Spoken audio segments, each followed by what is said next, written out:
எதிர்க்கு ஆளேங்கிற எண்ணம் தான் ஜனநாயகத்தோட முதல் ஆபத்து. உன் கான்பிடன்ட் நினைச்சு எனக்கு ரொம்ப சிரிப்பு இருக்கு. நாங்க பெரிய இயக்கம், நீ ஒத்த ஆளு.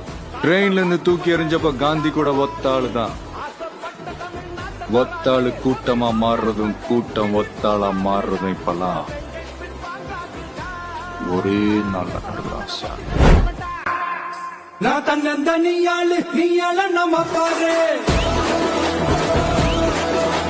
கொஞ்சம் நம்புந்தேன்னா நீங்க எந்த கோடி பாரு மரல பாந்து கேட்டு எங்க விசில சத்தம் கேட்டு நல்ல பக்கம் போன நீ விசில கடி ஓட்ட